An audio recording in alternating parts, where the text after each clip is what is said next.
మేడ్చల్ జిల్లా కీసర పిఎస్ పరిధిలోని jewellery shop లో దోపిడీ కేసును పోలీసులు ఛేదించారు. ఇద్దరు నిందితులను మల్కాజ్గిరి పోలీసులు అరెస్ట్ చేశారు. ఇటీవల జ్యువెలరీ షాప్ యజమానిపై దుండగులు దాడి చేసి ఆభరణాలు ఎత్తుకెళ్లారు.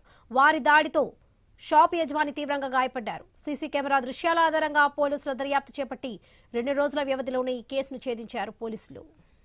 రైట్, ఇదే విషయానికి సంబంధించి పూర్తి అప్డేట్స్ మా ప్రతినిధి ప్రవీణ్ అందిస్తారు. ప్రవీణ్, కీసర పిఎస్ పరిధిలోని జ్యువెలరీ షాప్ లో దోపిడీ కేసును పోలీసులు చాకచక్యంగా ఛేదించారు. ఇద్దరు నిందితులను మల్కాజ్గిరి పోలీసులు అరెస్ట్ కూడా చేశారు. ఇటీవలే ఆ జ్యువెలరీ షాప్ యజమాని పైన దుండగులు దాడి చేసి ఆభరణాలు వెతికినటువంటి దృశ్యాలు మొత్తం కూడా ఆ షాపు యజమాని తీవ్రంగా గాయపడినట్టు సీసీ కెమెరా దృశ్యాల ఆధారంగా పోలీసులు దర్యాప్తు చేపట్టారు. 2 రోజుల వ్యవధిలోనే ఆ కేసును పోలీసులు ఛేదించడం కూడా జరిగింది. అయితే వీరు ఎవరు, ఎక్కడి నుంచి వచ్చారు అనే కోణం లోపల ఇంకా దర్యాప్తును అయితే కొనసాగిస్తున్నారు.